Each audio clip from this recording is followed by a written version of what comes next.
കാന്താരി മുളകച്ചാറ്, പയർ മെഴുക്കുവരട്ടി, തേങ്ങാ ചമ്മന്തി, പുളിശ്ശേരി, ഉണക്കമീൻ പൊരിച്ചത്.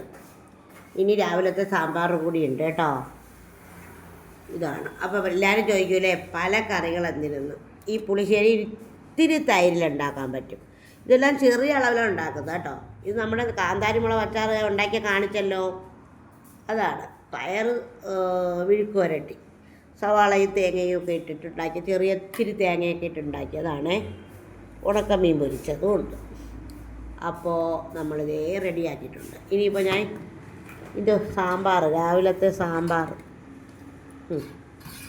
രാവിലത്തെ എനിക്ക് ചോറ് വിളമ്പും. എൻ്റെ ചോറാണ് മതി. എന്നിട്ട് എനിക്ക് സാമ്പാറും കാന്താരി മുളക്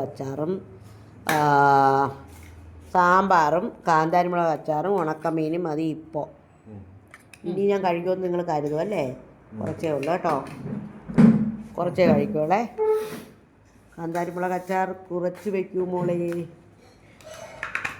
എന്തൊരു രുചിയാണെന്ന് ഈ അച്ചാറിന് പറയാതിരിക്കാൻ നിവൃത്തിയില്ല. ഉണക്കമീൻ എനിക്ക് ഇത്രയും മതി. പയർ തോരൻ ഞാൻ രണ്ടാമത് കഴിക്കുന്നതാണ്. ഞാൻ മീൻകറി ഇല്ലാത്ത ഞാൻ പയറും മീൻ പുരട്ടി. പാവം ചിരിച്ചി ടോമിയുടെ പാത്രമല്ലാത്ത കാക്കച്ചി. ചിരിച്ചി ടോമി മൈ ഡിയർ. ഓക്കെ, ഇതാണ് ചോറ്റുപാത്രം. എല്ലാവരും വായോ, നമ്മുടെ അച്ചാറുകൾക്കും കൂടി വായോ.